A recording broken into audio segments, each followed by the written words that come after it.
ഈ ഗവേഷണത്തിനിടയ്ക്ക് ഒരുപാട് യാഥാർത്ഥ്യങ്ങൾ, ചരിത്ര വസ്തുതകളെ പുറത്ത് കൊണ്ടുവരാൻ സാധിച്ചിട്ടുണ്ട്.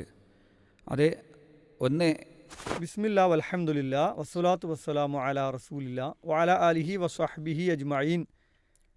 പ്രിയമുള്ള പീസ് റേഡിയോ ശ്രോതാക്കൾക്ക് വിജയപീഠം പ്രോഗ്രാമിലേക്ക് ഹൃദ്യമായ സ്വാഗതം.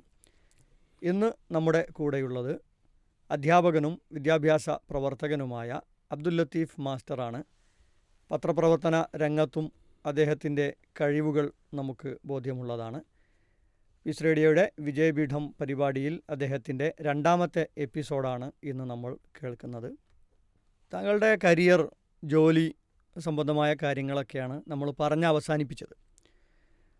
അപ്പോൾ സാധാരണയായി ആളുകളൊക്കെ ജോലി നേടി അതിൻ്റെ ശമ്പളവുമായി കുടുംബവും പ്രാരാബ്ധങ്ങളൊക്കെ ആയിട്ട് അങ്ങനെ ജീവിക്കാറാണ് പതിവ് നമ്മൾ കാണുന്നത് കൂടുതലും. താങ്കളുടെ ജീവിതത്തിൽ ജോലി കിട്ടിയതിന് ശേഷവും MPhil, PhD ഒക്കെ താങ്കൾ നേടിയതായിട്ട് പറഞ്ഞു. എന്താണ് അതിലേക്ക് നയിച്ച കാരണങ്ങൾ? അതേപോലെ ഒരു സന്ദേശവും കൂടി നമ്മുടെ ശ്രോതാക്കൾക്ക് കിട്ടേണ്ടതുണ്ടല്ലോ. ബിസ്മില്ലാഹിർ റഹ്മാനിർ റഹീം. അൽഹംദുലില്ലാഹി റബ്ബിൽ ആലമീൻ വസ്സലാത്തു വസ്സലാമു അലാ അഷ്റഫിൽ മുർസലീൻ വഅലാ ആലിഹി വസഹ്ബിഹി അജ്മഈൻ. തീർച്ചയായും ഞാൻ എൻ്റെ പഠനം, സാധാരണ എല്ലാവരും PGയോട് കൂടിയിട്ട് പഠനം അവിടെ അവസാനിപ്പിച്ച് ജോലി കിട്ടുകയാണെങ്കിൽ തുടർന്ന് പഠിക്കാറില്ല. പക്ഷേ എനിക്ക് തുടർന്ന് പഠിക്കാൻ പല പ്രേരണകളും ഉണ്ടായിട്ടുണ്ട്.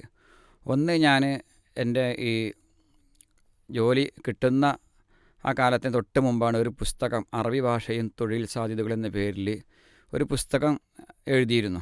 മറ്റൊരു സുഹൃത്ത് അബ്ദുൽ സത്താർ തന്നെ, എൻ്റെ പെരിന്തൽമണ്ണ അടുത്തുള്ളൊരു സുഹൃത്തുമായി ചേർന്നാണ് പുസ്തകം എഴുതിയത്. അപ്പോൾ ആ പുസ്തകത്തിൽ ഞാൻ ഈ അറബി ഭാഷയിലുള്ള ഉന്നത പഠനങ്ങളെ പറ്റിയിട്ടും കോഴ്സുകളെ പറ്റിയൊക്കെ പരിചയപ്പെടുത്തിയിട്ടുണ്ടായിരുന്നു. അപ്പോൾ സ്വാഭാവികമായിട്ട് അത് എഴുതിയപ്പോൾ എൻ്റെ അന്ന് മുതൽ എനിക്കൊരാഗ്രഹമുണ്ട്, തുടർന്നും പഠിക്കണം, എന്തെന്നാലും ഈ MPhil, PhD ഒക്കെ ചെയ്യണം എന്നൊരാഗ്രഹം ഉണ്ടായിരുന്നു. പക്ഷേ ജോലി കിട്ടിയപ്പോൾ പിന്നെ ജോലിയിലായിരിക്കും അത് എങ്ങനെ ചെയ്യാമെന്നുള്ള അന്വേഷണങ്ങളൊക്കെ നടത്തി.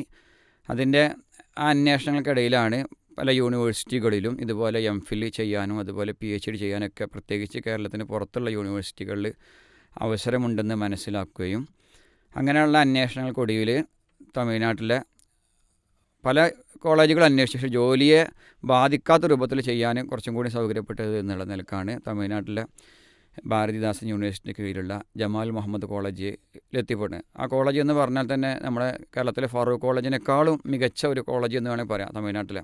അത്രക്കും KG മുതൽ PhD വരെ എല്ലാ സൗകര്യങ്ങളും ഉള്ളൊരു കോളേജാണ് ജമാൽ മുഹമ്മദ് കോളേജ്. അപ്പോൾ അവിടെ എത്തിയപ്പോൾ ശരിക്കും അവിടുത്തെ അന്തരീക്ഷം എന്നെ കൂടുതൽ വിസ്മയിപ്പിക്കുകയും ഉണ്ടായി. അവിടുന്ന് തന്നെ എനിക്ക് PhD ചെയ്യണമെന്ന് ആഗ്രഹം ഉണ്ടായിരുന്നു. അങ്ങനെ MPhil 1-2 വർഷത്തെ പരിശ്രമങ്ങൾക്ക് ശേഷമാണ് MPhil ഉയർന്ന മാർക്കോട് കൂടി പാസ്സാവാൻ സാധിച്ചു. അപ്പോൾ കുറച്ചും കൂടി മോട്ടിവേഷനായി, ഇനി PhD കൂടി ചെയ്യണം എന്നുള്ളൊരു ആഗ്രഹം കൂടി വന്നു. അങ്ങനെയാണ് ഈ കേരളത്തിലെ പല യൂണിവേഴ്സിറ്റികളും അന്വേഷിച്ചു. ഇപ്പോൾ ജോലിയെ ബാധിക്കാത്ത രൂപത്തിൽ പാർട്ട് ടൈമായി ചെയ്യാനുള്ള അവസരം കാലിക്കറ്റ് യൂണിവേഴ്സിറ്റിയിലുള്ള പല കോളേജുകളിലും ആ സമയത്ത് വന്നു.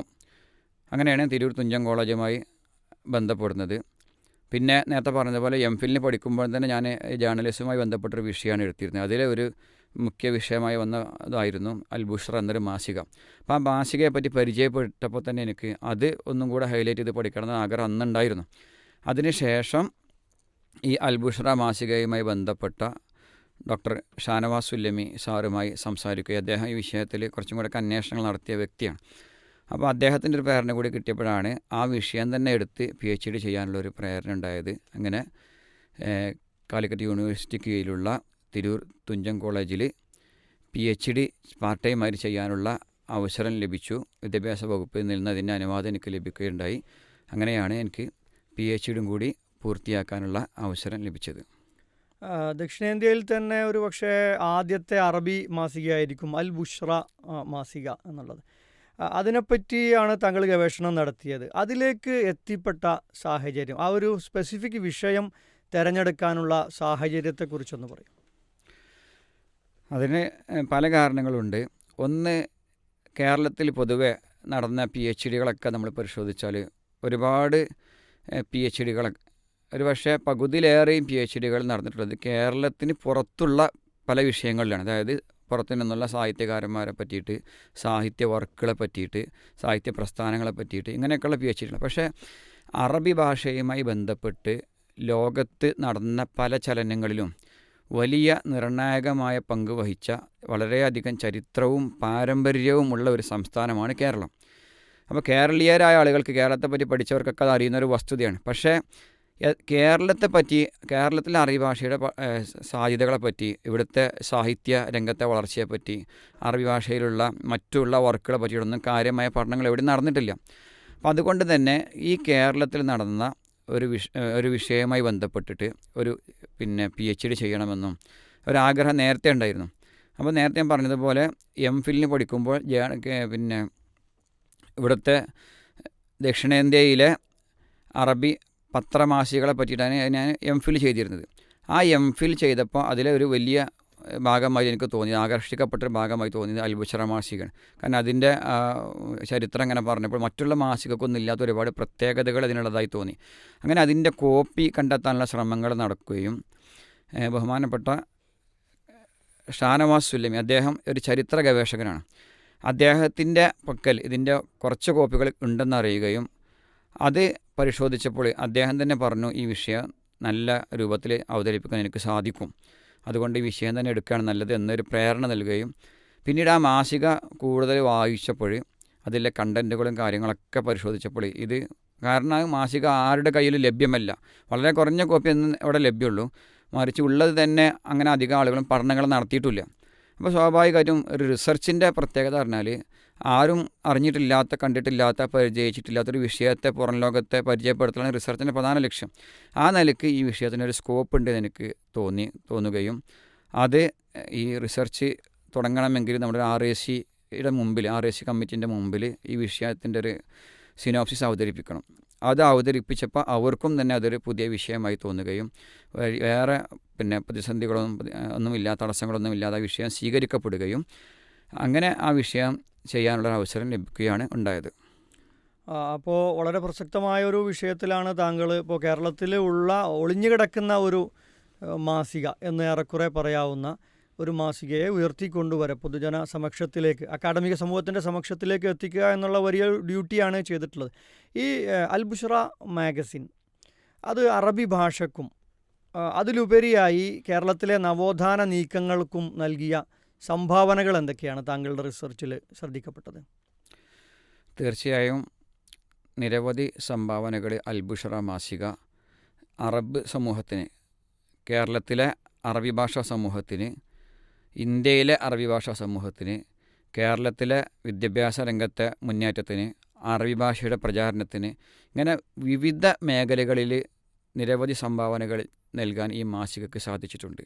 കേവലം ഒരു മാസിക, നമ്മൾ സാധാരണ കാണാറുള്ള ഒരു മാസിക എന്ന് പറഞ്ഞ ഒരു ആസ്വാദനത്തിനപ്പുറം ആ മാസികയെ നമ്മൾ വിലയിരുത്താറില്ല. മറിച്ച് അന്ന് ഈ അൽ-ബുശ്റ എന്ന് പറഞ്ഞ സത്യത്തിൽ ദക്ഷിണേന്ത്യയിലെ ആദ്യത്തെ മാസികയാണ്. അന്ന് ഈ ദക്ഷിണേന്ത്യൻ സംസ്ഥാനങ്ങളിൽ വേറെ ഒരു അറബി മാസിക നിലവിലില്ല. അപ്പം അതുകൊണ്ട് തന്നെ ആ ഒരു സാഹചര്യത്തിൽ ഒരു അറബി മാസിക, അതും ഈ കേരളത്തിൽ നിന്ന് പുറത്തിറക്കുക എന്നുള്ളത് വലിയ ടാസ്ക് ആയിട്ടുള്ള വർക്കാണ്. ആ ടാസ്ക് വെല്ലുവിളി ഏറ്റെടുത്തുകൊണ്ടാണ് ഇവിടുത്തെ പണ്ഡിതന്മാർ ഈ മാസികക്ക് തുടക്കം കുറിച്ചത്. പിന്നെ ഈ മാസികകൾക്ക് നേതൃത്വം കൊടുത്ത ആളുകൾ തന്നെ നല്ല ദീർഘവീക്ഷണമുള്ള, പ്രത്യേകിച്ച് കരുവള്ളി മുഹമ്മദ് മൗലവി ആയിരുന്നു ഈ മാസിക എന്ന ആശയത്തിന് ആദ്യ രൂപം നൽകിയത്. അതിൻ്റെ ചുക്കാൻ പിടിച്ച് നായകനായി വന്ന ആളാണ് KP മുഹമ്മദ് മൗലവി. ഇവർ രണ്ടുപേരും കേരളത്തിലെ മുസ്ലിം നവോത്ഥാന പ്രസ്ഥാനങ്ങളിലെ മുന്നണി പോരാളികളായിരുന്നു. സ്വാഭാവികമായിട്ടും അവരുടേതായ ആശയങ്ങളും ചിന്തകളും അവർ ഒരേ സമയം മത സാമൂഹ്യ രംഗത്തെ, നവോത്ഥാന രംഗത്തെ പോരാളികളാണ് എന്നതിനപ്പുറം തന്നെ അറബി ഭാഷാ രംഗത്ത് നല്ല കഴിവുള്ള പണ്ഡിതന്മാരും അതിൻ്റെ പ്രചാരകരുമായിരുന്നു.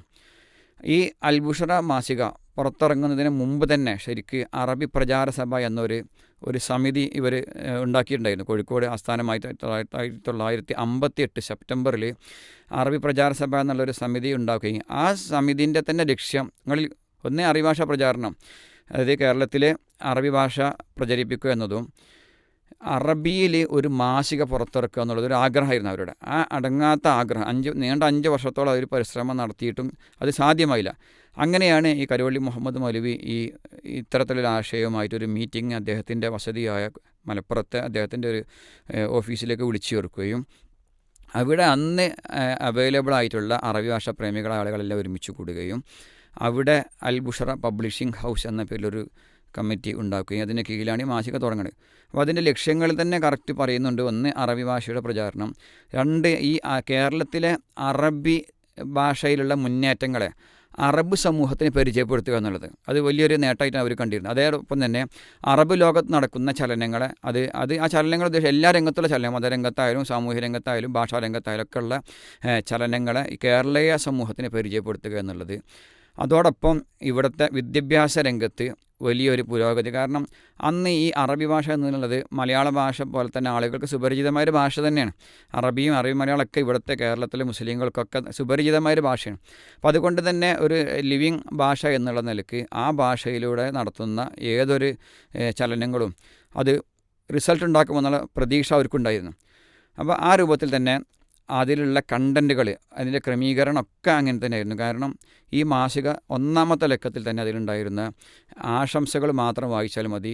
ഈ ഇന്ത്യയിലെ തന്നെ ഇന്ത്യൻ രാഷ്ട്രപതി ഡോക്ടർ എസ് രാധാകൃഷ്ണൻ മുതൽ ഉപരാഷ്ട്രപതി മുതൽ അതുപോലെ തന്നെ കേരളത്തിലെ ഏറ്റവും പ്രഗത്ഭരായ രാഷ്ട്രീയക്കാർ, UAE-യുടെ അതായത് UAE കോൺസുലേറ്റിൻ്റെ അധിപൻ, അതുപോലെ തന്നെ സൗദിയിൽ നിന്നുള്ള പ്രതിനിധികൾ, പിന്നെ വിദേശ പണ്ഡിതന്മാർ, ഇങ്ങനെയുള്ള ഒരുപാട് ആളുകളുടെ ആശംസകളോട് കൂടിയാണ് ഒന്നാമത്തെ ലക്കം തന്നെ പുറത്തിറങ്ങുന്നത്.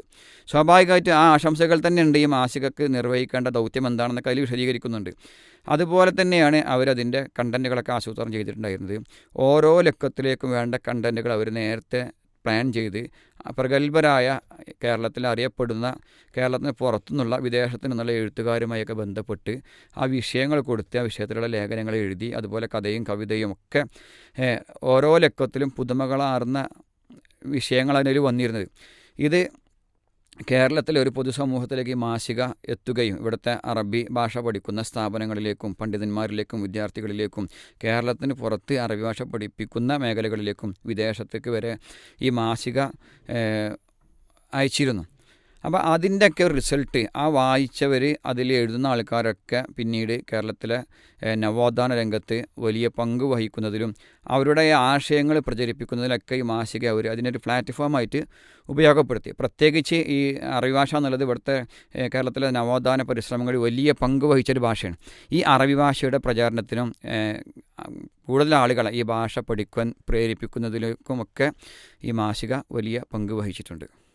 അപ്പോൾ മാസികയുടെ ഒരു രൂപീകരണ കാലവും ലോകത്ത് തന്നെ ശ്രദ്ധേയമായ നീക്കങ്ങൾ നടത്താൻ നമ്മുടെ ഈ പ്രദേശത്തെ ഒരു കൊച്ചു മാസികക്ക് കഴിഞ്ഞു എന്നുള്ളത്, അതിലൊരു പ്ലാനിങ്ങും ഒക്കെ വളരെ ഉന്നതരായ നേതാക്കളുടെ ആശംസകളൊക്കെ കിട്ടണമെങ്കിൽ അന്ന് കമ്മ്യൂണിക്കേഷനൊക്കെ വളരെ കുറഞ്ഞൊരു കാലത്ത് എടുത്ത എഫേർട്ടുകൾ എത്രയാണെന്നുള്ളത് നമുക്ക് ആലോചിക്കാവുന്ന കാര്യമുള്ളൂ. ഗവേഷണത്തിനിടയിൽ താങ്കൾ കണ്ടെത്തിയ അധികം അറിയപ്പെടാത്ത ചില കാര്യങ്ങൾ ഉണ്ടാവും. കുറച്ച് കാര്യങ്ങൾ നിങ്ങൾ പറഞ്ഞു. അങ്ങനെ ശ്രദ്ധേയമായ അധികം അറിയപ്പെടാതെ ഇരുന്ന കാര്യങ്ങൾ ഏതൊക്കെയാണ്? ഈ ഗവേഷണത്തിന് മറുപടി ഫസ്റ്റ് എന്താ പറയുക, ചോദ്യം ഇതുണ്ടാവും. ഈ ഗവേഷണത്തിനിടക്ക് ഒരുപാട് യാഥാർത്ഥ്യങ്ങൾ, ചരിത്ര വസ്തുതകളെ പുറത്ത് കൊണ്ടുവരാൻ സാധിച്ചിട്ടുണ്ട്. അത് ഒന്ന്, കേരളത്തിലെ അറബി ഭാഷാ ചരിത്രവുമായി ബന്ധപ്പെട്ടിട്ടുള്ള ഒരുപാട് കാര്യങ്ങൾ, അതിലെ ചരിത്ര വസ്തുതകളിലുള്ള തെറ്റുകൾ, പരാമർശങ്ങളിലെ തെറ്റുകളൊക്കെ തിരുത്താനുള്ള കുറേ അവസരങ്ങൾ ലഭിച്ചിട്ടുണ്ട്. രണ്ടാമത്, കേരളത്തിലെ ഒരുപാട് പണ്ഡിതന്മാർ, നമുക്കറിയാം കേരളവും അറബി ഭാഷയും തമ്മിൽ ഒരുപാട് നൂറ്റാണ്ട് കാലത്തെ ബന്ധങ്ങളുണ്ട്. കേരളത്തിലെ പല പണ്ഡിതന്മാർക്കും അറബി ഭാഷയിൽ നല്ല കഴിവുള്ള ആളുകളുണ്ട്. അറബി ഭാഷയിൽ ഗ്രന്ഥങ്ങൾ രചിച്ചിട്ടുള്ള പണ്ഡിതന്മാരൊക്കെ കേരളീയർക്കറിയാം. പക്ഷേ കേരളത്തിൽ അന്നത്തെ ഈ 900 അൽ ബുഷ്റ മാസിക പുറത്തിറങ്ങുന്ന 1963-കളിലാണ്. ഈ 63-ന് മുമ്പുള്ള കാലഘട്ടത്തിലും കേരളത്തിൽ ഒരുപാട് പണ്ഡിതന്മാർ അറബി ഭാഷയിലുള്ള രചനകൾ നടത്തിയിരുന്നു, പ്രസിദ്ധീകരണങ്ങളിലൊക്കെ എഴുത്തുകൾ നടത്തിയിരുന്നു. അതിൽ ഏറ്റവും പ്രധാനപ്പെട്ട കാര്യം എന്ന് പറഞ്ഞാൽ വിദേശത്ത് നിന്നുള്ള നിരവധി പ്രസിദ്ധീകരണങ്ങൾ, ഇപ്പോൾ കുവൈത്ത്, അതുപോലെ സൗദി അറേബ്യ, ഖത്തർ, അതുപോലെ പാകിസ്ഥാൻ തുടങ്ങിയ വിദേശ രാജ്യങ്ങളിൽ നിന്നും കേരളത്തിൽ നിന്ന് തന്നെ പുറത്തുള്ള ലക്നൗ, ഡൽഹി തുടങ്ങിയ സംസ്ഥാനങ്ങളിൽ നിന്നൊക്കെ നിരവധി പ്രസിദ്ധീകരണങ്ങൾ ഇവിടുത്തെ പണ്ഡിതന്മാർ വരുത്തിയിരുന്നു. അവരതിൻ്റെ വായനക്കാരായിരുന്നു. ഒരു പക്ഷേ ഇന്ന് പോലും ഇത്രയും അറബി ഭാഷ വികസിച്ച ഈ കാലഘട്ടത്തിൽ പോലും ഇത്രയധികം ഒന്നും പ്രസിദ്ധീകരണങ്ങൾ ഇവിടെയുള്ള അറബ് സമൂഹം വായിക്കുന്നില്ല. പക്ഷെ അന്ന് പിന്നെ ഇത്രയധികം പ്രസിദ്ധീകരണങ്ങൾ ഇവിടെ അന്നുണ്ടായിരുന്ന വിദ്യാഭ്യാസ സ്ഥാപനങ്ങളിലുണ്ടായിരുന്നു. പണ്ഡിതന്മാരുടെ വീട്ടിലൊക്കെ അവർ വരുത്തുകയും വായിക്കുകയും ലോക ചലനങ്ങളൊക്കെ അതിലൂടെ നിരീക്ഷിക്കുകയും ചെയ്തിരുന്നു. അപ്പം ഒന്ന്, ഈ പ്രസിദ്ധീകരണങ്ങളെ പറ്റിയിട്ടുള്ളൊരു കൃത്യമായ ഡാറ്റകൾ കളക്ട് ചെയ്യാൻ സാധിച്ചിട്ടുണ്ട്. രണ്ടാമത്തെ കാര്യം എന്ന് പറഞ്ഞാൽ ഈ പ്രസിദ്ധീകരണങ്ങളിൽ അധികവും ഇവിടുത്തെ പണ്ഡിതന്മാർ എഴുതിയിരുന്നു. ഇത് അധികമൊന്നും കണ്ടെത്താത്തൊരു യാഥാർത്ഥ്യമാണ്. ഒരുപാട് പ്രസിദ്ധീകരണങ്ങളിൽ ഇവിടെയുള്ള സാധാരണക്കാരായ ഇവിടുത്തെ അറബി ഭാഷാ പണ്ഡിതന്മാർ എഴുതിയിരുന്നു. പ്രത്യേകിച്ച് ലോകത്ത് ഏറ്റവും കൂടുതൽ അറിയപ്പെട്ടിരുന്ന അൽമനാർ എന്നറിയപ്പെടുന്ന ഈ മുസ്ലിം ലോകത്ത് തന്നെ ഒരുപാട് നവോത്ഥാന ശ്രമങ്ങൾക്ക് വിത്ത് പാകിയ, അടിത്തറ പാകിയ ഒരു പ്രസിദ്ധീകരണമാണ് അൽമനാർ. അൽമനാർ പോലുള്ള പ്രസിദ്ധീകരണങ്ങളിൽ കേരളത്തിലെ പണ്ഡിതന്മാർ വക്കം അബ്ദുൽ ഖാദർ മൗലവി, കെ എം മൗലവി പോലുള്ള പണ്ഡിതന്മാർ എഴുതിയിരുന്നു. നമ്മൾ കണ്ടെത്തിയ ആ അറിവിനേക്കാളേറെ കാര്യങ്ങൾ അവർക്കത് ബന്ധമുണ്ടായിരുന്നു എന്നുള്ളത് അതിലുള്ള പല ലേഖനങ്ങളും വായിച്ചാലും മനസ്സിലാകും. പിന്നെ അതിനെ അതിശയപ്പെടുത്തുന്നൊരു കാര്യം എന്ന് പറഞ്ഞാൽ ഈ ഈജിപ്തിൽ നിന്നും അൽ ഫതഹ് എന്ന പേരിലൊരു മാസിക കേരളത്തിൽ വന്നിരുന്നു. അൽ ഫതഹ് ഈ മാസികയിൽ ഒരിക്കതിൻ്റെ കോപ്പികൾ ഇങ്ങനെ പരിശോധിച്ചപ്പോഴാണ് ബഹുമാനനായ പണ്ഡിതൻ കേരളത്തിലെ മുസ്ലിം നവോത്ഥാന പരിശ്രമങ്ങളിലും അറബി ഭാഷാ പ്രചരണത്തിലും സ്വാതന്ത്ര്യ സമര പോരാട്ടങ്ങളിലൊക്കെ മുന്നണി പോരാളിയായി നിന്നിരുന്ന കെ എം മൗലവിയുടെ ഒരു ലേഖനം, അദ്ദേഹം ഇവിടുത്തെ ഒരു അദ്ദേഹം തന്നെ പത്രാധിപരായി തുടങ്ങിയിരുന്ന ഒരു അറബി മലയാള മാസികയാണ് അൽ മുർഷിദ്. ഈ അൽ മുർഷിദിൽ അദ്ദേഹം എഴുതിയ അറബി മലയാള മാസികയിൽ അദ്ദേഹം എഴുതിയ ഒരു അറബി ലേഖനം ഈ ഈജിപ്തിൽ നിന്നും പുറത്തിറങ്ങുന്ന അൽ ഫതഹ് മാസിക അത് കോട്ട് ചെയ്ത് കൊടുത്തിരിക്കുന്നു. ഒരു മാസിക ലേഖനം കൊടുക്കുന്നു, മറ്റൊരു ലേഖനം അവർ എടുത്തു കൊടുക്കാമെന്ന് പറഞ്ഞാൽ അത്രയും പ്രാധാന്യമുള്ള ലേഖനങ്ങൾ നമ്മളൊക്കെ ഇവിടെയുള്ള പ്രസിദ്ധീകരണങ്ങളൊക്കെ വിദേശ പ്രസിദ്ധീകരണങ്ങൾ വന്ന ലേഖനങ്ങൾ ഇവിടെ എടുത്തു കൊടുക്കാറുണ്ട്. അത് അത്രയും പ്രാധാന്യമുള്ളതായതുകൊണ്ട്. അതുപോലെ ഇവിടെ ഉള്ള ഒരു പണ്ഡിതൻ എഴുതിയ ഒരു ലേഖനം, ഇവിടെ എഴുതിയൊരു ലേഖനം അൽ ഫതഹ് മാസിക അവിടെ അത്രയും ലോകത്തെ എല്ലായിടത്തും സർക്കുലേഷനുള്ള അൽ ഫതഹ് മാസികയിൽ പ്രസിദ്ധീകരിച്ചു എന്നത് കണ്ടെത്താൻ പറ്റിയെന്നല്ലോ. പിന്നെ കേരളത്തിലെ ഒരുപാട് പണ്ഡിതന്മാർ, മൺമറഞ്ഞവർ, ഇപ്പോൾ ജീവിച്ചിരിക്കുന്നവരുമായ ഒരുപാട് ആളുകൾ എഴുതിയ കത്തുകൾ, അതുപോലെ ലേഖനങ്ങളൊക്കെ ഇതുപോലെ അൽ അറബ് മാസിക, അതായത് ഇന്ത്യയിലെ മുംബൈയിൽ നിന്ന് പുറത്തിറങ്ങിയിരുന്ന 1936 തുടങ്ങിയ അൽ അറബ് മാസിക, അത് പിന്നീട് സ്വാതന്ത്ര്യത്തിന് ശേഷം പാകിസ്ഥാനിലേക്ക് മാറി. അപ്പോൾ ഈ മാസികയിലൊക്കെ ഇവിടുത്തെ സാധാരണക്കാരായ നാട്ടുമ്പുറത്തുകാരായ ആൾ, ആ സ്ഥലത്തിൻ്റെ പേര് തന്നെ താനൂരും തവനൂർ, ഇങ്ങനെയുള്ള ഈ വളവന്നൂർ, ഇതുപോലത്തെ മഞ്ചേരി, കുഴിപ്പുറം, ഇങ്ങനെയുള്ള സാധാരണ മഹല്ലുകളിലുള്ള ആ പ്രദേശത്തിൻ്റെ പേര് വെച്ചിട്ടുള്ള ആളുകളുടെ എഴുത്തുകൾ, ധാരാളം എഴുത്തുകളും കത്തുകളുമൊക്കെ ഈ അൽ അറബ് മാസികയുടെ പഴയ ലക്കങ്ങൾ പരിശോധിച്ചപ്പോൾ കാണാറായി. അതിൽ പലരും ഇപ്പോഴുള്ള പുതിയ തലമുറ, അന്ന് എഴുതിയ ആളുകളുടെ മക്കൾക്കൊക്കെ അത് കാണിച്ചു കൊടുത്തപ്പോൾ അവർക്കൊക്കെ വലിയ അതിശയം തോന്നിയിട്ടുണ്ട്. അപ്പോൾ അത് ഈ പുതിയ തലമുറയ്ക്ക് നല്ലൊരു പ്രചോദനമാണ്. ഇത്രയും അന്നത്തെ കാലത്തെ ആളുകൾക്ക് ഇതിനൊക്കെയുള്ള അവസരങ്ങളുണ്ടായിരുന്നു, അവരെ ഉപയോഗപ്പെടുത്തിയിരുന്നു എന്നുള്ളത് പുതിയ തലമുറയ്ക്ക് തീർച്ചയായിട്ടും ഈ രംഗത്തേക്കുള്ളൊരു വലിയ പ്രചോദനമായിട്ടാണ് തോന്നിയിട്ടുള്ളത്. മറ്റൊരു വസ്തുത എന്ന് പറഞ്ഞാൽ പിന്നെ അറബി മലയാള മാസികകൾ, അന്ന് ഒരുപാട് അറബി മലയാള മാസികകൾ കേരളത്തിൽ നിന്നും പുറത്തിറങ്ങി. ഏകദേശം 16ഓളം മാസികകൾ കേരളത്തിൽ വിവിധ സമയങ്ങളിലായിട്ട് പുറത്തിറങ്ങിയിരുന്നു. ഈ മാസികകൾക്കൊക്കെ നേതൃത്വം കൊടുത്ത ആൾക്കാർ അറബി ഭാഷാ പണ്ഡിതന്മാരായിരുന്നു. അന്ന് ഈ അറബി മലയാള മാസിക അവർ ഇവിടുത്തെ ഒരു നവോത്ഥാന ശ്രമങ്ങൾക്കുള്ള, മുസ്ലിം വിദ്യാഭ്യാസ പരിഷ്കരണ രംഗത്തെ മുന്നേറ്റങ്ങൾക്കുള്ള വലിയൊരു മാധ്യമമായിട്ടാണ് ഉപയോഗിച്ചിരുന്നത്. അപ്പോൾ അതിലുള്ള ലേഖനങ്ങളൊക്കെ പരിശോധിച്ചാൽ നമുക്ക് ആ വസ്തുത മനസ്സിലാകും. ഈ അറബി മലയാള മാസികകളിൽ കണ്ടെത്താൻ കഴിഞ്ഞ ഒരുപാട് ലേഖനങ്ങൾ, അറബിയിലുള്ള ലേഖനങ്ങൾ അവർ പ്രസിദ്ധീകരിച്ചിരുന്നു. അതിൻ്റെ ഒരുപാട് കോപ്പികൾ കണ്ടെത്താൻ കഴിഞ്ഞു. പിന്നെ ഈ മാസികകളുടെയൊക്കെ ചരിത്രം, പലപ്പോഴും ഈ മാസികകളെ പറ്റിയിട്ട് ലഭ്യമായ റെഫറൻസുകളിലൊക്കെയുള്ള ചരിത്രങ്ങളിൽ ഒരുപാട് അപാകതകളും തെറ്റുകളുണ്ട്. ഈ തെറ്റുകളൊക്കെ തിരുത്താൻ, കാരണം ഇതിൻ്റെ ഒറിജിനൽ കോപ്പികൾ പലതും കണ്ടെത്താൻ പറ്റി. ആ കണ്ടെത്തിയപ്പോൾ സ്വാഭാവികമായിട്ടും ഈ എഴുതപ്പെട്ട ചരിത്ര ഗ്രന്ഥങ്ങളിലൊക്കെയുള്ള തെറ്റുകൾ മനസ്സിലാക്കാൻ പറ്റി. അപ്പോൾ ആ തെറ്റുകളെ ഈ തിരുത്താൻ ഉള്ള ഒരു അവസരമായിട്ട് ഈ ഗവേഷണത്തെ കൊണ്ട് സാധിച്ചിട്ടുണ്ട് എന്നുള്ളതാണ് എനിക്ക് തോന്നിയിട്ടുള്ളത്. വീണ്ടും ഇതൊന്നും അല്ലാതെ തന്നെ വേറെയും ഒരുപാട് വസ്തുതകൾ ഈ ഗവേഷണത്തിലൂടെ പുറത്തു കൊണ്ടുവരാൻ സാധിച്ചിട്ടുണ്ട്. അതെന്തെന്ന് പറഞ്ഞാൽ ഈ കേരളത്തിലുള്ള ഒരുപാട് പണ്ഡിതന്മാരുടെ രചനകൾ വെളിച്ചം കാണാത്ത, അതായത് അറബിയിലൊക്കെയുള്ള ഒരു രചന എന്ന് പറഞ്ഞാൽ പ്രത്യേകിച്ച് കവിത, കഥ എന്നൊക്കെ പറഞ്ഞാൽ പിന്നെ വലിയ സാഹിത്യമൂല്യമുള്ള കാര്യങ്ങളാണ്. അതുപോലെ തന്നെ നല്ല നല്ല പഠനാർഹമായ ലേഖനങ്ങൾ, ഇതൊന്നും പുറം ലോകത്ത് കണ്ടിട്ടില്ലാത്ത ഒരുപാട് ലേഖനങ്ങൾ, ഈ പ്രസിദ്ധീകൃതമല്ലാത്ത മറ്റുള്ള പ്രസിദ്ധീകരണങ്ങളൊന്നും പ്രിൻ്റ് ചെയ്യപ്പെടാത്ത ഒരുപാട് ലേഖനങ്ങൾ ഈ പണ്ഡിതന്മാരുമായിട്ട് അവരുടെ മക്കളുമായിട്ടൊക്കെ അഭിമുഖം നടത്തി അവരുടെ വീടുകളിലൊക്കെ പരിശോധിച്ചപ്പോൾ ഇങ്ങനെയുള്ള ഒരുപാട് രേഖകൾ കണ്ടെത്താൻ പറ്റി.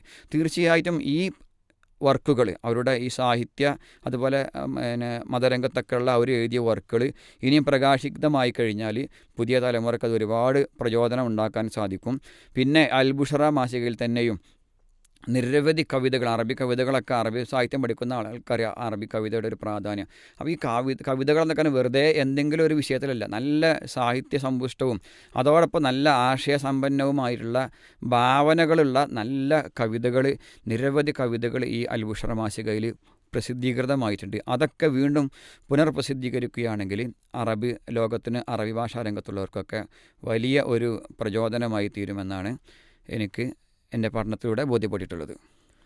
അപ്പോൾ താങ്കളുടെ ഗവേഷണം ഒരു മൈൽ സ്റ്റോൺ സൃഷ്ടിച്ചിരിക്കുകയാണ് എന്നാണ് എനിക്ക് തോന്നുന്നത്.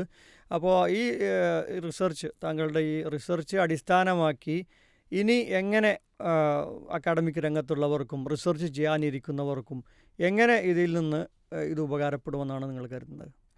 ഈ റിസർച്ചിൻ്റെ ഒരു തുടർ പ്രവർത്തനം എന്നുള്ള നിലയ്ക്ക് പ്രത്യേകിച്ച് ഇത് ഗ്രന്ഥരൂപത്തിലായി പ്രസിദ്ധീകരിക്കാൻ അവസരം ലഭിക്കുകയാണെങ്കിൽ തീർച്ചയായിട്ടും ഇവിടെയുള്ള അറബി ഭാഷ, കേരളത്തിൻ്റെ അറബി ഭാഷയുടെ ഒരു സംസ്കാരവും പൈതൃകവും ഒക്കെ പഠിക്കാൻ ശ്രമിക്കുന്ന ആളുകൾക്കത് ഒരു റെഫറൻസ് ആയിട്ട് മാറുമെന്നാണ് എൻ്റെ ഒരു പ്രതീക്ഷ. കാരണം അതിൽ ഉൾക്കൊള്ളിച്ചിട്ടുള്ള, ഞാൻ നേരത്തെ പറഞ്ഞു, ഓരോ ചാപ്റ്ററുകളും ഓരോ വ്യത്യസ്ത വിഷയങ്ങളിലുള്ള ചാപ്റ്ററുകളാണ്. ഒന്നാമത്തെ ചാപ്റ്റർ ഞാൻ നേരത്തോടെ പരാമർശിച്ചു, കേരളത്തിൻ്റെ അറബി ഭാഷയുമായി ബന്ധപ്പെട്ടുള്ള ഒരു പൈതൃകം, ചരിത്രം. പിന്നെ ഇവിടുത്തെ പണ്ഡിതന്മാർക്ക് അറബ് ലോകവുമായിട്ടുള്ള ബന്ധം, അറബ് ലോകത്തു നിന്നുള്ള ഇവിടെ വന്നിരുന്ന പ്രസിദ്ധീകരണങ്ങൾ, ആ പ്രസിദ്ധീകരണങ്ങളിൽ ഇവിടുത്തെ എഴുത്തുകാരുടെ, പണ്ഡിതന്മാരുടെ സാന്നിധ്യം, അവരുടെ രചനകൾ, അവരെഴുതിയ പിന്നെ രചനകൾ എന്ന് പറഞ്ഞാൽ കത്തും കവിതകളും ലേഖനങ്ങളും അടങ്ങുന്ന എല്ലാതും.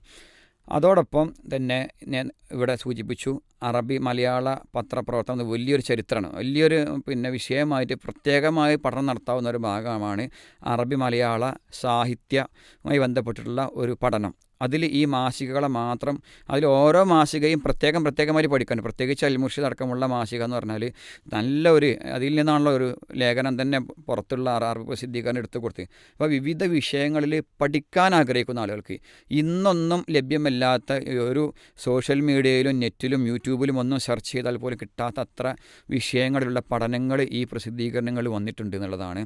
അപ്പോൾ അത് ആ രംഗത്ത് പഠനം നടത്താൻ ആഗ്രഹിക്കുന്ന ആളുകൾക്ക്, അക്കാഡമിക് രംഗത്തുള്ള ആളുകൾക്ക് അത് ഉപകാരപ്പെടും. മറ്റൊന്ന്, കേരളത്തിൽ നമുക്കൊക്കെ അറിയാം അറബി മാസികകൾ, ഇന്ന് കുറേ അറബി മാസികകൾ പുറത്തിറങ്ങുന്നുണ്ട്. ഈ അറബി മാസികകളുടെയൊക്കെ ഒരു പ്രത്യേകത എന്ന് പറഞ്ഞാൽ അത് ഒരു പ്രത്യേക വിഷയങ്ങളിൽ അടിസ്ഥാനമാക്കിയിട്ടുള്ള, പ്രത്യേകിച്ച് യൂണിവേഴ്സിറ്റിയിൽ നടക്കുന്ന മാസികകൾ പറഞ്ഞാൽ ആ യൂണിവേഴ്സിറ്റിയിൽ നടക്കുന്ന പഠനങ്ങൾ, അതുമായി ബന്ധപ്പെട്ട പ്രസക്തമായ സാഹിത്യ വിഷയങ്ങളിലെ ലേഖനങ്ങൾ, ഇങ്ങനെയുള്ള കണ്ടൻറ്റോട് കൂടിയിട്ടാണ് യൂണിവേഴ്സിറ്റി അതുപോലെ കോളേജുകളിൽ നിന്നൊക്കെ ഇറങ്ങുന്ന മാസികകളുള്ളത്. പിന്നെ നല്ലൊരു സ്വതന്ത്ര സംഘടനകളുടെ കീഴിലുള്ള മാസികകളൊക്കെ എന്ന് പറഞ്ഞാൽ അതുമായി ബന്ധപ്പെട്ട കാര്യങ്ങൾ ഒരു 2-3 മാസത്തിനിടയ്ക്ക്, അല്ലെങ്കിൽ 6 മാസത്തിനിടയ്ക്ക്, അല്ലെങ്കിൽ കൊല്ലത്തിലൊരിക്കൽ, ഇങ്ങനെയുള്ള ഒരു കാലയളവിലാണ് ഈ മാസികകൾ ഇറങ്ങുന്നത്. എന്നാൽ ഈ അൽ-ബുഷറ എന്ന മാസിക ഓരോ മാസവും കൃത്യമായി വിവിധ വിഷയങ്ങളോടുകൂടി ഇറങ്ങുന്നൊരു മാസികയാണ്. സ്വാഭാവികമായിട്ട് ഈ മാസികയെ പറ്റി പഠിക്കുന്ന ഒരാൾക്ക് അതിലെ കണ്ടൻറ്റുകൾ, ഞാൻ അതിൻ്റെ കണ്ടൻറ്റുകളെ പറ്റി മാത്രം പ്രത്യേക ഒരു ചാപ്റ്റർ തയ്യാറാക്കിയിട്ടുണ്ട്. ആ കണ്ടൻറ്റുകൾ ഇങ്ങനെ പഠിച്ചു കഴിഞ്ഞാൽ അതിലുള്ള പിന്നെ വാർത്തകൾ, ലോക വാർത്തകളെ പറ്റിയിട്ടുള്ള പ്രത്യേക സെക്ഷന്, പ്രാദേശിക വാർത്തകൾ, ദേശീയ വാർത്തകൾ, ഇങ്ങനെ അഖ്ബാറുകൾ, അറബിയിലുള്ള വാർത്തകളെ പറ്റിയിട്ടൊക്കെയുള്ള നല്ല ഒരു അവതരണമുണ്ട്. അപ്പോൾ ഇത് വായിക്കുന്ന ഒരാൾക്ക്, ആ പഠനം നടത്തുന്ന ഒരാളിനെ സംബന്ധിച്ചിടത്തോളം അതിലൊക്കെ നല്ല പ്രത്യേകമായ കഴിവുകളും അന്നത്തെ കാലത്തെ അവരുടെ ആ കഴിവിനെ പറ്റി മനസ്സിലാക്കാനൊക്കെ ഉള്ള അവസരം ഉണ്ടാവുകയും ആ രംഗത്ത് ശോഭിക്കാനൊക്കെ ഉള്ളൊരു അവസരം ഉണ്ടാക്കി കൊടുക്കും. പിന്നെ മറ്റൊന്ന്, ഇതിലുള്ള നേരത്തെ പറഞ്ഞു സാഹിത്യ വർക്കുകൾ, ഇത് ഇന്നൊന്നും ലഭ്യമില്ലാത്ത വളരെ കനപ്പെട്ട സാഹിത്യ മൂല്യമുള്ള കഥകൾ, ലേഖനങ്ങൾ, കവിതകൾ, ഇത് പഠിക്കുന്നതിലൂടെ അന്നത്തെ സാഹചര്യം, അതായത് ആ കഥയും ലേഖനങ്ങളൊക്കെ അന്നത്തെ സാഹചര്യത്തിൽ രചിക്കപ്പെട്ടതാണ്. അപ്പോൾ ആ ഒരു ബാക്ക്ഗ്രൗണ്ട്, അന്നത്തെ ജനങ്ങളുടെ അറബി ഭാഷാ രംഗത്തെ കേരളത്തിൻ്റെ ചരിത്രം, സംസ്കാരം, ആ രീതി, വിദ്യാഭ്യാസ രംഗം, ഇതെല്ലാം വായിച്ചെടുക്കാൻ ഈ എൻ്റെ തിസീസിലുള്ള ഈ ചാപ്റ്ററിൽ തയ്യാറാക്കിയ ഈ ഭാഗം വായിക്കുന്നതിലൂടെ വായിച്ച് മനസ്സിലാക്കാനും റെഫറൻസായിട്ട് തുടർന്ന് ഈ വിഷയത്തിൽ പഠിക്കുന്നവർക്കൊരു റെഫറൻസായിട്ട് ഉപയോഗിക്കാനും സാധിക്കും. ഏറ്റവും അവസാനത്തെ മെസ്സേജ് എന്ന് പറഞ്ഞാൽ, നേരത്തെ ഞാൻ പറഞ്ഞ ഒരു 20ഓളം മാസികകളാണ് കേരളത്തിൽ പുറത്തിറങ്ങിക്കൊണ്ടിരുന്നത്. ഈ മാസികകൾ പലതും നിലച്ചുപോയി, ചിലതൊക്കെ പല സമയത്തായിട്ട് പുറത്തിറങ്ങുന്നത്. അപ്പോൾ ഇനി കേരളത്തിൽ ഇവിടെ ഒരുപാട് ആളുകൾ അറബി ഭാഷ പഠിക്കുന്നുണ്ട്. ഇവിടെ സ്കൂളുകളിലും കോളേജുകളിലും മദ്രസകളിലും അതുപോലെ തന്നെ അറബിക് കോളേജുകളിലും ഈ ദീനി വിദ്യാഭ്യാസ സ്ഥാപനങ്ങളിൽ ലക്ഷക്കണക്കിന് വിദ്യാർത്ഥികൾ അറബി ഭാഷ പഠിക്കുന്നുണ്ട്, ആ രംഗത്ത് ജോലി ചെയ്യുന്നുണ്ട്. ഈ ആളുകൾക്കൊക്കെ ഉപകാരപ്പെടുന്ന രൂപത്തിൽ നല്ലൊരു പ്രസിദ്ധീകരിക്കാൻ ഒരു പത്രം തന്നെ, ഒരു ദിനപത്രം തന്നെ അറബി ഭാഷയിൽ അല്ലെങ്കിൽ ഒരാഴ്ചയിലെങ്കിലും പ്രസിദ്ധീകരിക്കാനുള്ള ഒരു സ്കോപ്പുണ്ട് എന്ന് ബോധ്യപ്പെടുത്താനും കൂടിയും ഈ പഠനം സഹായകരമായിട്ടുണ്ടെന്നാണ് എൻ്റെ ഒരു പ്രതീക്ഷ. താങ്കളുടെ റിസർച്ച് പേപ്പർ കൂടുതൽ പഠനങ്ങൾക്കും കൂടുതൽ പ്രവർത്തനങ്ങൾക്കും ഒരു കാരണമാകട്ടെ എന്ന് ആഗ്രഹിക്കുകയാണ്. റിസർച്ച് അക്കാഡമിക പ്രവർത്തനങ്ങളോടൊപ്പം തന്നെ SCERTയുടെ സ്കൂൾ തലത്തിലുള്ള പാഠപുസ്തക രചനയിലും അധ്യാപകർക്കുള്ള കൈപ്പുസ്തകത്തിൻ്റെ രചനയിലുമൊക്കെ സജീവമായി താങ്കളുടെ സാന്നിധ്യം ഉണ്ടായിട്ടുണ്ട്. അതേപോലെ തന്നെ പാലിയേറ്റീവ് കെയറുമായിട്ട് ബന്ധപ്പെട്ട പ്രവർത്തനങ്ങളിലും ഉണ്ടായിട്ടുണ്ട്. അപ്പോൾ അതിനെക്കുറിച്ച് കുറച്ച് കാര്യങ്ങളൊന്ന് പറയും. SCERTയുടെ പാഠപുസ്തക സമിതിയിൽ അപ്രതീക്ഷിതമായാണ് ഞാൻ ഉൾപ്പെട്ടിട്ടുള്ളത്. എന്നാൽ എനിക്ക് ഈ റിസർച്ച് കാലയളവിലൊക്കെ ഈ പാഠപുസ്തകവുമായി ബന്ധപ്പെട്ടിട്ടൊക്കെയുള്ള കാര്യങ്ങൾ ഇടപെടണമെന്നുള്ള ആഗ്രഹമുണ്ടായിരുന്നു. പാഠഭാഗങ്ങളിലൊക്കെ രചനകൾ നടത്തണം എന്നൊക്കെ, പിന്നെ അതുമായി ബന്ധപ്പെട്ട് പഠിക്കുന്ന കാലത്ത് തന്നെ ആഗ്രഹമുണ്ടായിരുന്നു. അപ്പോൾ അതിനിടക്കാണ് SCERTയുടെ ഒരു പരീക്ഷ, അതിൽ ഉൾപ്പെടാനുള്ള ആളുകൾക്കുള്ള ഒരു പരീക്ഷയുടെ അറിയിപ്പ് വരുന്നത്. അത് ഞാൻ അപേക്ഷ കൊടുത്തു, ആ പരീക്ഷ പോയി എഴുതി. പിന്നീടത് അതിനെക്കുറിച്ച് ധാരണയൊന്നും ഉണ്ടായി. അപ്രതീക്ഷിതമായിട്ട് എനിക്ക് SCERTയുടെ ആളുകളിൽ നിന്നുള്ള അറിയിപ്പ് വന്നു, പാഠപുസ്തക രചനയുമായി ബന്ധപ്പെട്ട് സഹകരിക്കാൻ താല്പര്യമുണ്ടോ എന്ന് ചോദിക്കുകയും, അങ്ങനെ ഞാൻ എൻ്റെ റിസർച്ച് നടക്കുന്ന സമയത്താണ്. അപ്പോൾ ആ തിരക്കായിട്ട് പോലും ഒരു അവസരം ആയതുകൊണ്ട്, നല്ലൊരു അവസരമായതുകൊണ്ട് അതുമായി ബന്ധപ്പെട്ട് ആ പ്രവർത്തനങ്ങളിൽ പങ്കാളിയാവുകയുണ്ടായി. നിലവിൽ 9ാം ക്ലാസ്സിലെയും 10ാം ക്ലാസ്സിലെയും പാഠപുസ്തകത്തിൻ്റെ രചനയിലാണ് പങ്കാളിയായിട്ടുള്ളത്. അതോടൊപ്പം തന്നെ ആ പുസ്തകങ്ങളുടെ ഹാൻഡ് ബുക്ക് വർക്കുകളിലും പങ്കാളിയാവാൻ സാധിച്ചിട്ടുണ്ട്. ഞാനുമായി ബന്ധപ്പെട്ട് എൻ്റെ ഒരു അനുഭവത്തിൽ നിന്നുള്ള കാര്യങ്ങളൊക്കെ ആ പാഠപുസ്തകവുമായി ബന്ധപ്പെട്ട രചനയിലൊക്കെ ഉൾപ്പെടുത്താനുള്ള ശ്രമങ്ങളൊക്കെ നടത്തിയിട്ടുണ്ട്. മറ്റൊരു കാര്യം പാലിയേറ്റീവുമായി ബന്ധപ്പെട്ട കാര്യം. സത്യത്തിൽ ഈ പാലിയേറ്റീവ് പ്രസ്ഥാനം കേരളത്തിൽ പ്രവർത്തനം തുടങ്ങി 90കളിൽ തന്നെ കേരളത്തിൽ പാലിയേറ്റീവ് സംഘടനകൾ പ്രവർത്തിക്കുന്നുണ്ട്. പക്ഷേ അന്നൊന്നും അതിലേക്ക് അത്ര ശ്രദ്ധ ഉണ്ടായിട്ടുണ്ടായിരുന്നില്ല. ഇതിലേക്ക് എത്തിപ്പെടാനുണ്ടായ കാരണം, വയനാട് ജില്ലയിൽ ഞാൻ 2011 മുതൽ 2018 വരെ ജോലി ചെയ്തു. ഈ സമയത്ത് വയനാട് ജില്ലയുടെ ഒരു അവസ്ഥ അറിയാം. ഒരുപാട് പിന്നോക്ക ഗ്രാമപ്രദേശങ്ങളുള്ള ഒരു സ്ഥലമാണ് വയനാട് ജില്ല. അതിൽ തന്നെയും ഏറ്റവും കൂടുതൽ, പക്ഷേ കേരളത്തിൽ തന്നെ അറിഞ്ഞിടത്തോളം ഏറ്റവും കൂടുതൽ കിഡ്നി ക്യാൻസർ രോഗം ബാധിച്ച ആളുകളുള്ള ഒരു ഏരിയയിലാണ് ഞാൻ വർക്ക് ചെയ്തിരുന്നത്. അതൊരു പഠനത്തിൽ വന്ന കാര്യമാണ് കേട്ടോ. ആ ഏരിയയിലാണ് കൂടുതൽ ആളുകളുണ്ട് എന്നത് ഒരു പഠനത്തിലൂടെ വന്നതാണ്.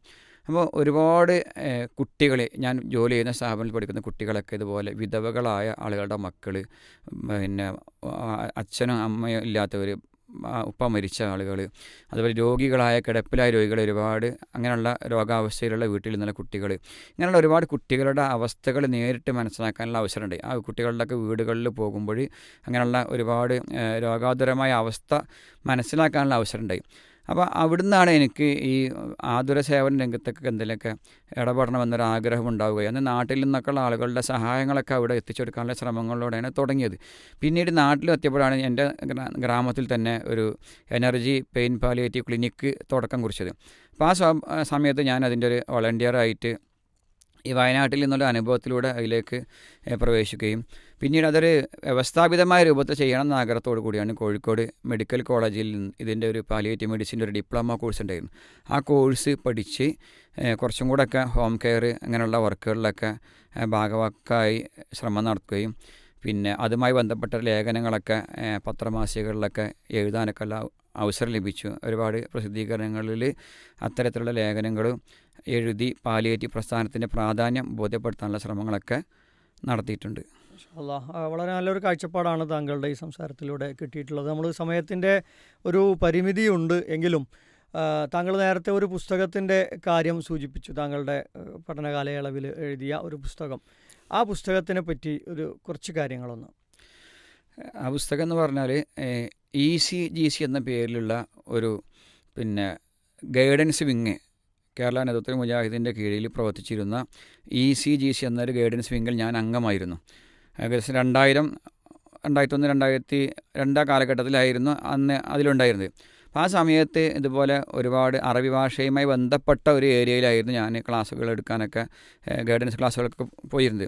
സ്വാഭാവികമായിട്ടും അറബി ഭാഷൻ്റെ സാധ്യതകളെ പറ്റിയുള്ളൊരു പഠനം നടത്തുകയും അതേ സമയത്ത് തന്നെ നേരത്തെ പറഞ്ഞു ഡൽഹിയിലേക്കൊരു യാത്ര എന്ന് പറഞ്ഞല്ലോ, അത് കേരളത്തിന് പുറത്തുള്ള ഒരു പഠനയാത്ര എന്ന നിലയ്ക്ക് ഡൽഹി യാത്രയിൽ അവിടെ ഞാൻ സന്ദർശിച്ച ക്യാമ്പസുകളിലും അവിടുത്തെ പഠന രീതിയും അവിടുത്തെ ആളുകൾക്കുള്ള അറബി ഭാഷയിലുള്ള യോഗ്യതകളൊക്കെ മനസ്സിലായപ്പോൾ പിന്നെ അവിടെയുള്ള നിരവധി കമ്പനികളിലൊക്കെ ഈ അറബി ഭാഷയിൽ കഴിവുള്ള ആളുകൾക്ക് ഈ ഡൽഹി അതുപോലത്തെ വലിയ വലിയ നഗരങ്ങളിലൊക്കെ അവസരങ്ങളൊക്കെ ഉണ്ട് എന്ന് മനസ്സിലാക്കാനുള്ള അവസരം ലഭിച്ചു. സ്വാഭാവികമായിട്ട് ഇത് ഇവിടുത്തെ അറബ് സമൂഹത്തിന്, കേരളത്തിൽ അറബി ഭാഷ പഠിക്കുന്ന വിദ്യാർത്ഥികളെ ബോധ്യപ്പെടുത്തണം എന്നൊരു ആഗ്രഹം കൂടി വരികയും അങ്ങനെയാണ് ആ ഒരു പുസ്തകരചനയിലേക്ക് നീങ്ങിയത്. അപ്പോൾ അന്ന് ലഭ്യമായ രേഖകളെല്ലാം പരിശോധിച്ചു, ഇതിൻ്റെ സ്രോതസ്സുകളൊക്കെ കണ്ടെത്തി ആ രംഗത്തുള്ള ആളുകളുമായിട്ടൊക്കെ ചർച്ച ചെയ്തിട്ടാണ് ഈ പുസ്തകം പ്രിപ്പയർ ചെയ്തത്. പിന്നെ കോഴിക്കോട് നടന്ന സാൽവേഷൻ ഇൻ്റർനാഷണൽ എക്സിബിഷനിലാണ് ആ പുസ്തകം പ്രസിദ്ധീകൃതമായത്. ആ പുസ്തകത്തിൽ ഏകദേശം ഇന്ന് അറബി ഭാഷയിൽ ലഭ്യമായിട്ടുള്ള, നിലവിൽ ആ കാലത്ത് എഴുതിയ കാലത്ത് ഇപ്പോഴൊക്കെ ലഭ്യമായിട്ടുള്ള ഏകദേശം കോഴ്സുകളെ പറ്റിയിട്ടും അവസരങ്ങളെ പറ്റിയിട്ടും സാധാരണ നമ്മൾ മനസ്സിലാക്കിയിട്ടുള്ള പാരമ്പര്യമായ ഒരു അവസരങ്ങൾക്കപ്പുറം അനന്തമായ സാധ്യതകൾ, അറബി ഭാഷയിലുള്ള അനന്തമായ സാധ്യതകൾ ഏകദേശമൊക്കെ പരിചയപ്പെടുത്തുന്നുണ്ട്. ആ ഒരു ലക്ഷ്യത്തോടു കൂടി അറബി ഭാഷ പഠനത്തിലേക്ക് കുട്ടികളെ ആകർഷിക്കണം എന്നൊരു ലക്ഷ്യത്തോടു കൂടി തന്നെയാണ് ആ പുസ്തകം തയ്യാറാക്കിയിട്ടുള്ളത് എന്നാണ് വിഷയത്തിൽ പറയാനുള്ളത്. വളരെ വിജ്ഞാനപ്രദവും പ്രചോദനം നൽകുന്നതുമായ നിരവധി അനുഭവങ്ങളും വിവരങ്ങളുമാണ് അബ്ദുൽ ലത്തീഫ് മാസ്റ്റർ നമ്മളോട് പങ്കുവച്ചിട്ടുള്ളത്.